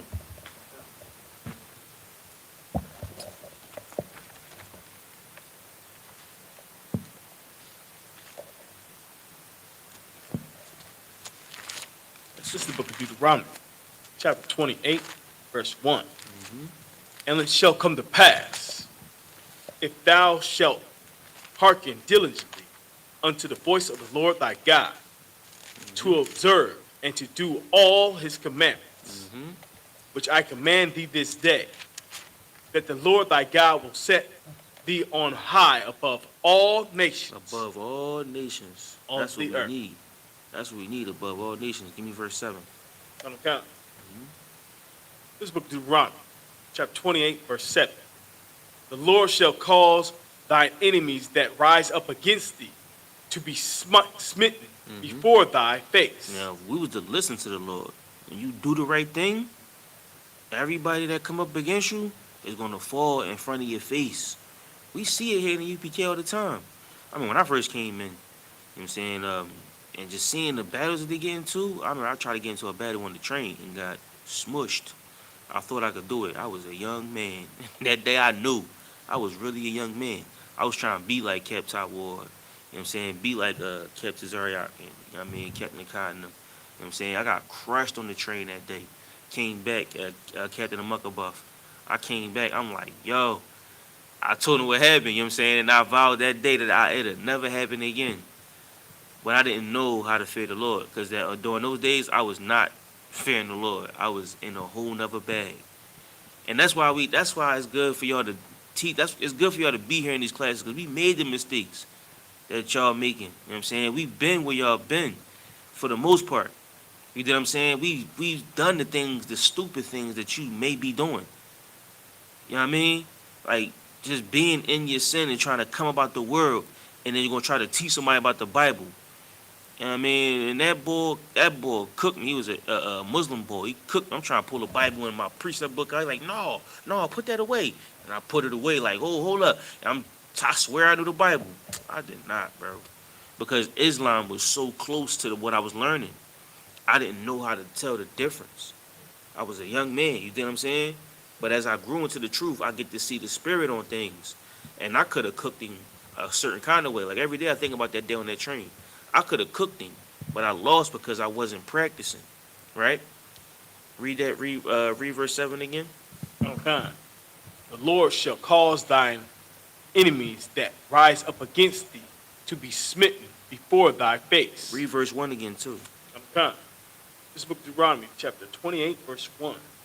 And it shall come to pass, if thou shalt hearken diligently unto the voice of the Lord thy God. You listen to the Most High. You fear the Most High. And you listen to what he say to do. And all your enemies is going to fall in front of you. But if you don't listen to the Most High, then your enemies will overpower you. They will overtake you. And you will lose. That's verse 15 and down. Verse 15 and down is when you lose those battles. But verse 1 through 15 is you winning those battles. Stay on the verse 1 through 15 side. Because you don't want to see the 60-something, 50, 40-something curses on the other side. You know what I'm saying? You don't want to get the belt. Because the belt is on the other side of 15. You know what I'm saying? Like, just stay on the good side. Stay on the side with the rewards and the prizes and the stickers and the like buttons. You know what I'm saying? Because on the other side of 15 is a bad John. So when you fear the Most High, you do what he tell you to do, you'll get them blessings. Your enemies will fall in front of you. Keep going. Verse 7. Verse 7. The Lord shall cause thy enemies that rise up against thee to be smitten before thy face. Thou shalt come out against thee one way, and flee before thee 7 ways. They're going to flee from you 7 ways. They're going to run from you because you're stronger. You got the spirit of power on you. Give me Deuteronomy 20 and 1. Okay.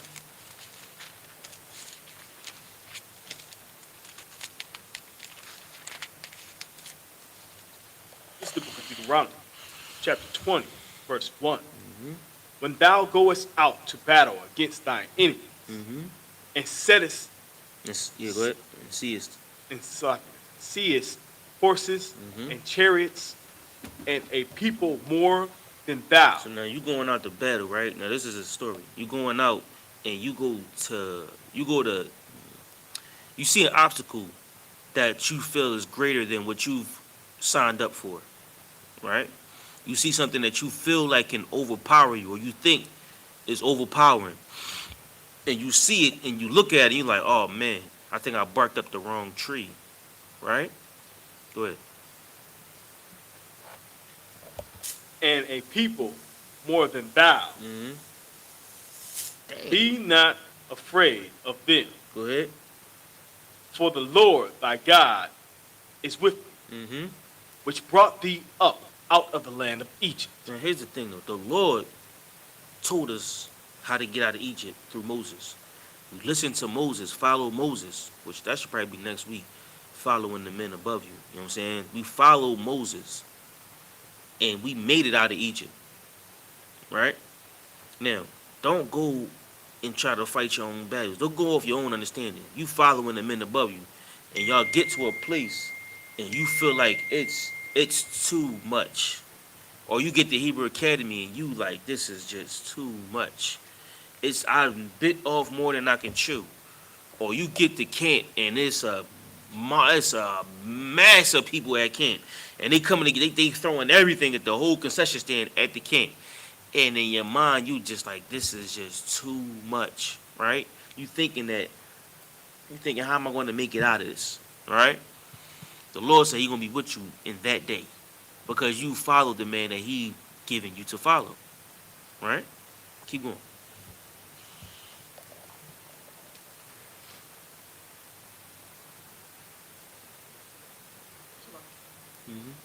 Verse 2. Verse 2. 20 and 2. 22. Verse 2.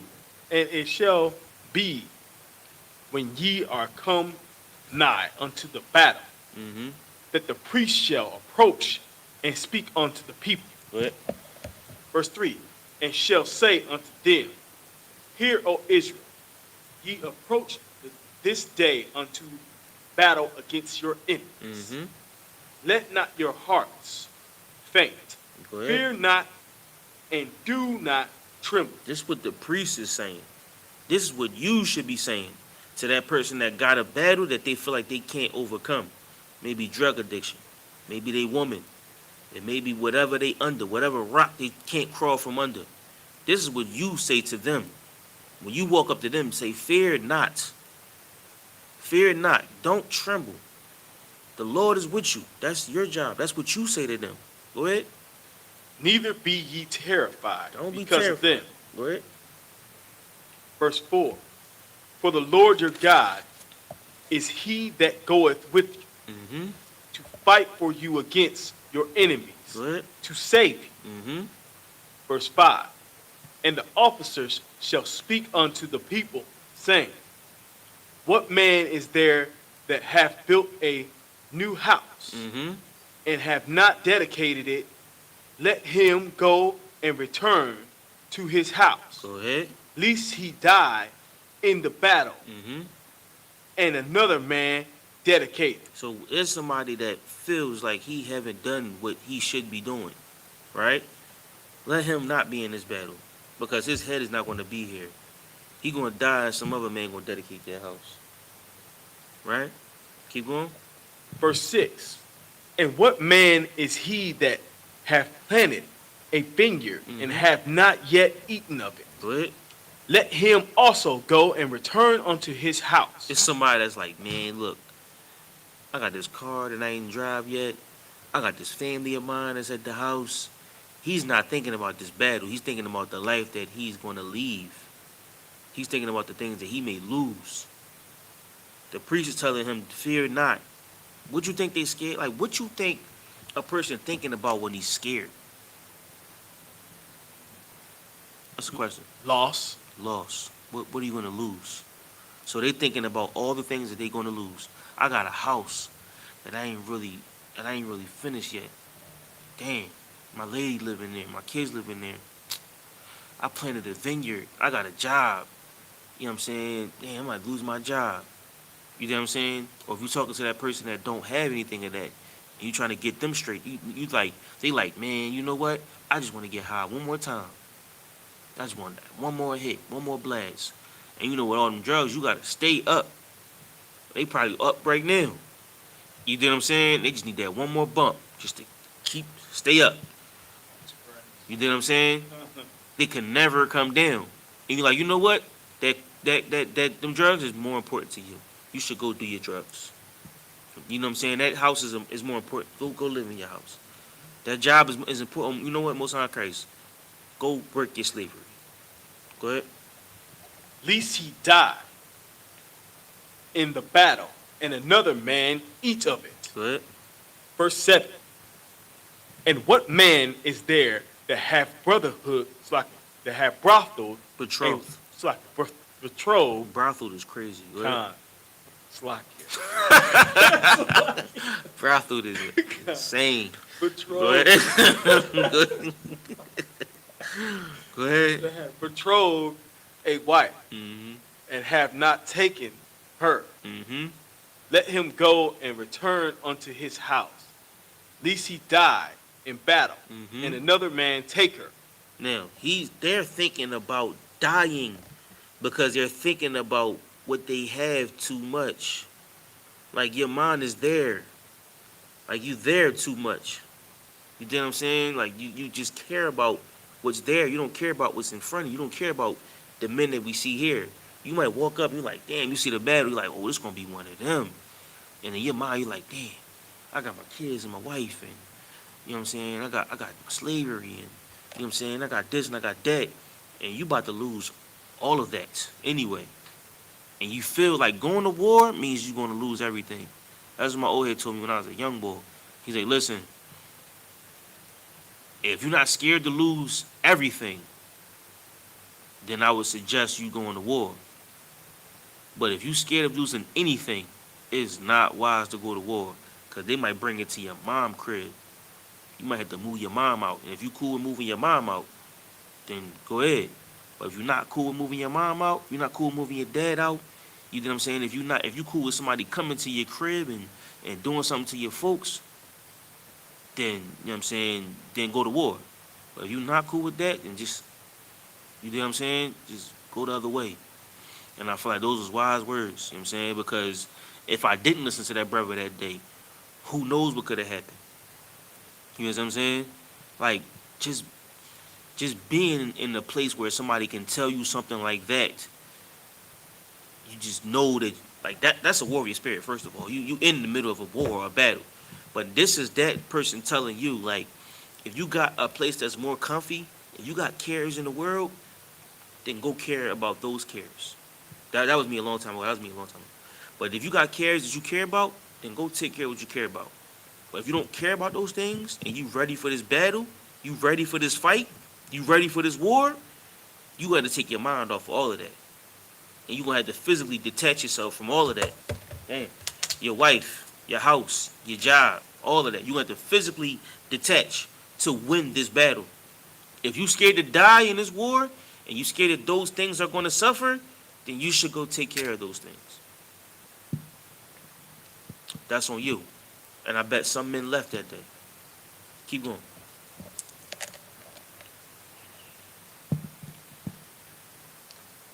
Verse 8. Verse 8.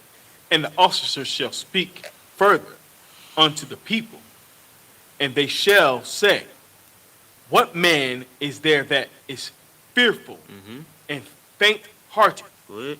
Let him go and return unto his house, lest his brethren, lest his brethren's heart faint as well as his heart. Because you're going to be a cancer. You're going to poison the men. Because you're going to be running around screaming like a Meek Mill ad-lib.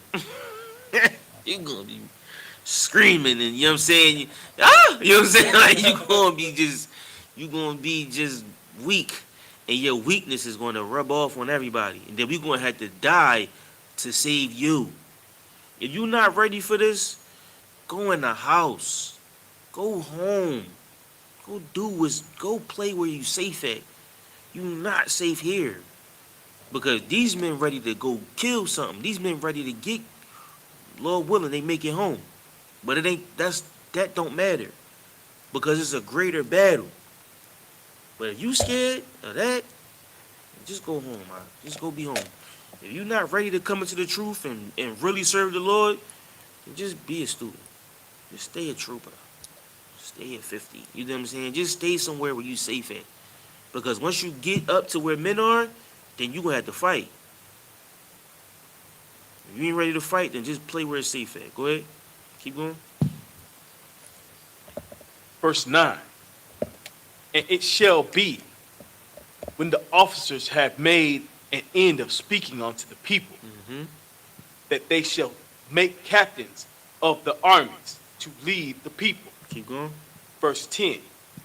When thou comest nigh unto a city to fight against it, then proclaim peace unto it. Verse 11. And it shall be, if it make thee answer of peace and open unto thee, then it shall be that all the people that is found therein shall be tributaries All right, we can drop that. unto thee.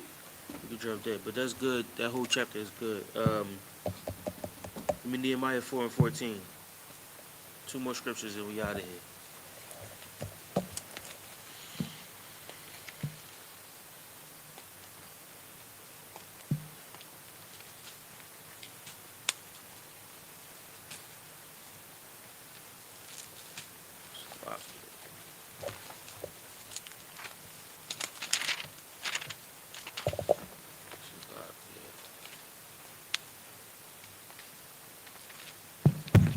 Got it?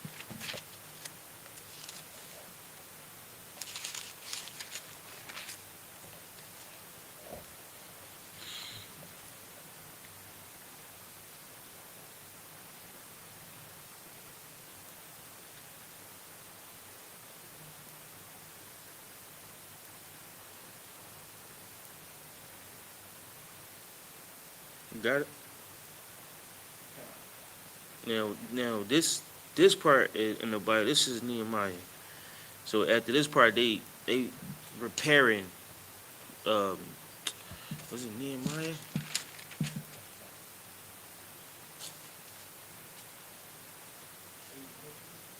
Yeah, Nehemiah. I believe it had to be Nehemiah. Nehemiah was in captivity, and he left to go rebuild the temple with Ezra. Right? So now this is after they repairing, you know what I'm saying, Jerusalem and all that. You know what I'm saying? This is they getting ready for the fight. And somebody was coming to take over Jerusalem. Somebody was coming to take over the town, if I'm not mistaken.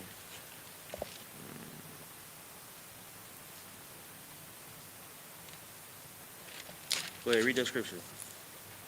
Page 14? Yeah. Okay. This is the book of Nehemiah. No, 4. 4 and 4 and 14. This is the book of Nehemiah, chapter 4, verse 14. And I looked and rose up and Matter of said, fact, start at verse 8. come down. This is the book of Nehemiah, chapter 4, verse 8. And conspired all of them together. No, start at verse 7. My bad. So This is the book of Nehemiah, chapter 4, verse 7. But it came to pass that when Sanballat and Tobiah and Arabians and the Amorites, Arabians, and the Arabians and the Amorites and the Ashdodites heard that the walls of Jerusalem were made up. Yeah, the wall, like everything was broken down. Like after Joshua built it up, everything was just torn apart. So now Nehemiah and Ezra was trying to rebuild the temple. I'm not sure if they was doing it at the same time, but they definitely was doing it close to the same time. I think Nehemiah came right after Ezra, right? So they hear that the temple or Jerusalem is being built back up. He building the walls back up, and I think one of them is a snake.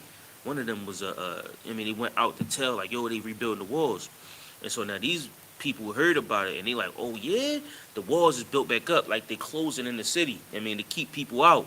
So that's what they're hearing. Go ahead. And that the breaches began to be stopped. People like they started getting their shamar right. Now they on shamar. They got people at the wall like, oh, what you here for? You know what I'm saying? They like, no, they hearing that Jerusalem is getting power back. Go ahead. Then they were very wroth. They was upset. They like, hold up, dog. Jerusalem getting their what back? Man, come on, we gotta go see about them. Go ahead. And verse 8, and conspired all of them together to come and to fight against Jerusalem Mm-hmm. and to hinder it. To hold it back. They trying to hold it back from becoming somebody great, right? So now they coming to fight us because we getting strong. Just because we getting strong, they see you getting your strength back. Just Satan. They see you getting your strength back. They like, hold up, them niggas is doing what? Them niggas built a school. We gonna drive a car through it. You know what I'm saying? Like, hold up, them niggas got what? Hold up, we gotta go tear it down. That's just how they feel about us getting strong. Keep going. Verse 9, nevertheless, we made our prayer unto our God. So either like, all right. So boom, we heard them coming, and we gonna pray to the Most High. Go ahead. And set a watch against them them day and night Mm-hmm. because of them. Verse 10. And Judah said, the strength of the bearers of burdens is decayed, and there is much rubbish. Yeah, it's a lot of trash. There's a lot of stuff still around, right? That cat is insane. That's crazy. You know what I mean? So now we gonna set a watch against them day and night, right? Or Salakia. Okay. Now it says Judah, the strength is much burdens. Like, so now the city is still messed up. Still a lot of trash and things around it they need to fix. Go ahead. So that we are not able to build the wall. Go ahead. Verse 11. And our adversaries said, they shall not know, Mm-hmm. neither see, till we come in the midst among them, and slay them, Mm-hmm. and cause the work to cease. So they're gonna get in the city and kill us from inside, and we're not gonna know that they're in there. That's what they're thinking. But go ahead. Verse 12. And it came to pass that when the Jews which dwelt by them came, Mm-hmm. they said unto us 10 times, from all places whence ye shall return unto us, they will be upon you. Mm-hmm. So the Jews that dwelt around them came to tell us what was going on. Go ahead. Verse 13. Therefore set I in the lower places. No, this is Nehemiah. He said, I sat in the lower places. Go ahead. Okay, there's time. Behind the wall, Mm-hmm. and on the higher places, I even set the people after their families, Mm-hmm. with their swords, Mm-hmm. their spears, Mm-hmm. and their bows. So now Nehemiah getting ready. He preparing for the fight. He preparing for the war. Go ahead. Verse 14. And looked, and I looked, and rose up, and said unto the nobles, Mm-hmm. and to the rulers, Mm-hmm. and to the rest of the people, Go ahead. be not ye afraid of them. Go ahead. Remember the Lord. Remember the Lord. Don't be afraid of them. Like they gonna conspire together to take you down because you trying to get yourself together. But don't be afraid of them. You gonna have to fight in this truth. You have to fight for Jerusalem. You have to fight for your city. Fight for your kingdom. Fight for your school. And don't be afraid of them. Go ahead. Which is great and terrible. They great. It's a lot of them, and they terrible. They might be mighty as hell. Go ahead. And fight for your brethren, That's what you fighting for. Go ahead. your sons, Go ahead. and your daughters, Go ahead. your wives, and your houses. You fighting for all of that. So when we come to go to war for the truth, we don't go back home to our wives because we love them. We fight because we love them. You don't go run back to your brother because you love them. You fight for your brother because you love them. And you deal with the pain. You deal with the struggle because you love your brother. Because you love your children and your house and your family and the Lord. That's what the fight is for. Once you fight, you ain't gonna have nothing to worry about. You gonna be afraid for what? You gonna go home with your tail tucked between your legs and give your fear accounts, your fear account. What happened over there? Well, yeah, it was like 10 of them. So what happened? Yeah, so I just came back home. What you mean? Yeah, I just came back home. It was like 10 of them. And what you just let them do what they want to do? Yeah, yeah. I mean, it's too many of them. All right, no sweat. You know what I'm saying? Like, Most High in Christ. You know what I'm saying? This ain't for you. You go home and do what you need to do. This ain't for you. But some people, they gonna pray to the Most High, and they gonna ask the Lord to be with them, and then you gonna see Samson come out of them. You know what I'm saying? You gonna see one man against 1,000 men, and he gonna trash them. He gonna treat every single one of them because the Spirit of the Lord is on him, and then they gonna write books about him. They gonna write stories about him, and it's gonna be 4,000 years later, and we're gonna be reading about that brother. We ain't never gonna read about you. You know what I'm saying? We never gonna hear about you. Keep going. Verse 15. Oh, that was it on that last scripture. Give me Joshua, my man, 4 and 24.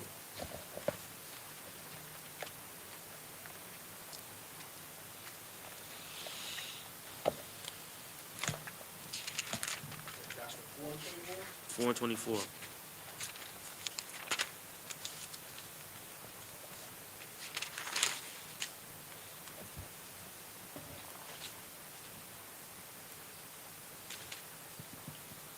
Joshua chapter 4, verse 24. Hold on.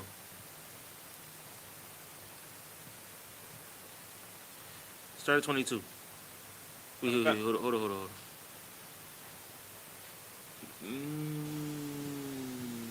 Start at 20. Okay. This book of Joshua chapter 4, verse 20. Mm-hmm. And those 12 stones which they took out of Jordan did Joshua pitch in Gilgal. Yeah, yep. 20, verse 21.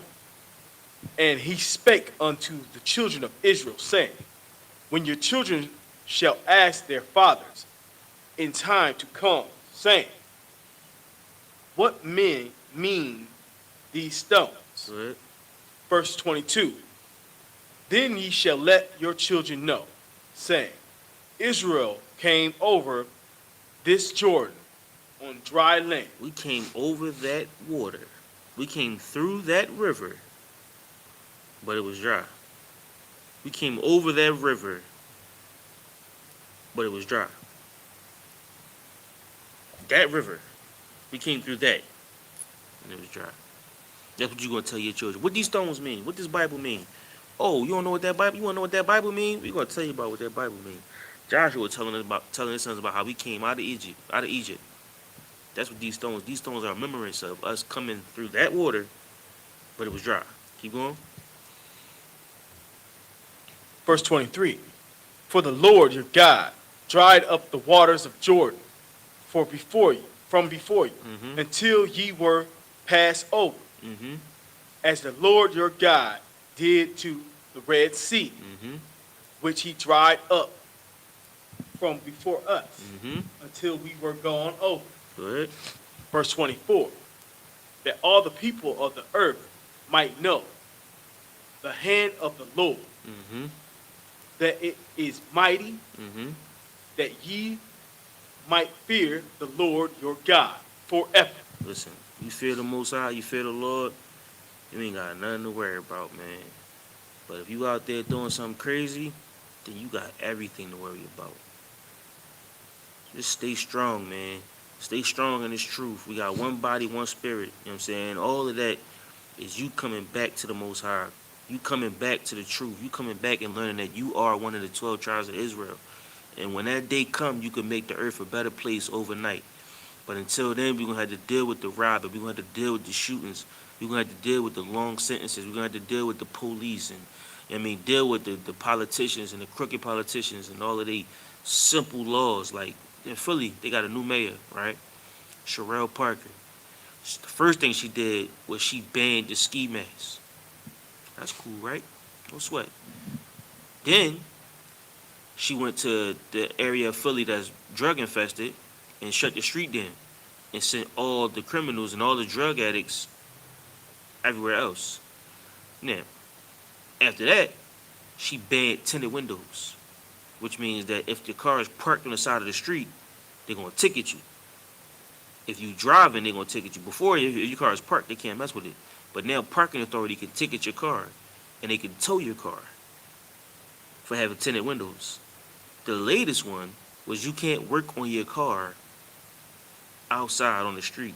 You have to be in a garage working on your car. If you working on your car, changing your oil, changing your brakes on the side of the street, they'll tow your car or ticket you or summon you or arrest you.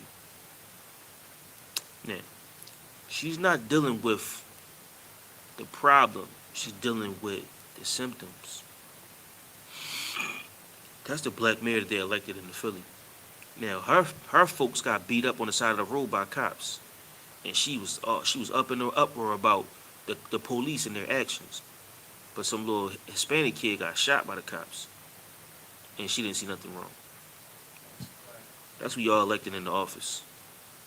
That's the people that y'all elected. These officials, these council people. Listen, we're gonna fear the Most High. We're not voting on them. You know what I'm saying? We should do that next week, a voting class. We don't care about what y'all got going on because our fear is in the Most High. And we know that He's going to be the one that's going to change this place. We know that He's going to be the one that's going to win the battle for us. So we don't worry about those things. I don't worry about nothing because I know I got a power that's way stronger than you. It's going to fight my battle. All I got to do is be in the right place at the right time. All you got to do is listen to your Father. And when you listen to your Father, you reap the rewards and the benefits. Any questions online? Most on Christ. All right. I don't see nothing in the messages. I'll be getting home and be seeing people texting me questions. I'm like, dang, I didn't even see that.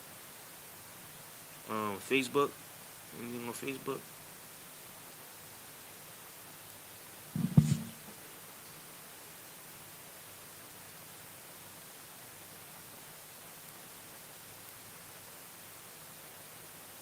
Alright, no sweat. I can't reach right now. Meta. Yo, Facebook is crazy. Oh, like this new search joint. Like I try to search the things, give me a whole list of. That's crazy. No time for that. All right, that's Vitwab. All right, with that being said, we're gonna pass the class off to Priest and Officer Yakubai.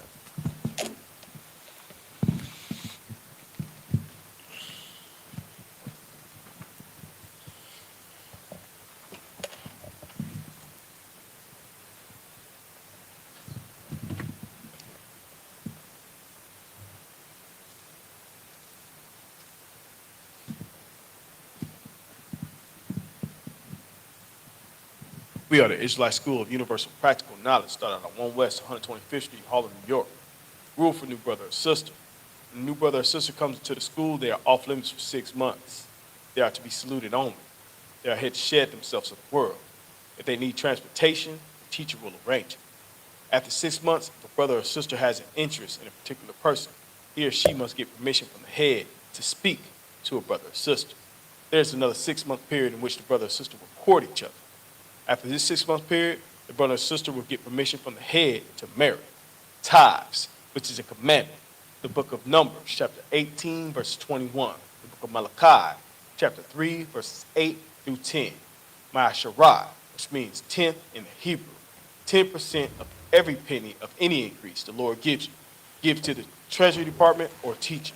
Priest fund, free will offering for priests, not mandatory. Whatsoever amount you would like, or whatsoever size bottle. Upcoming holy convocations. First fruits. Feast of First Fruits.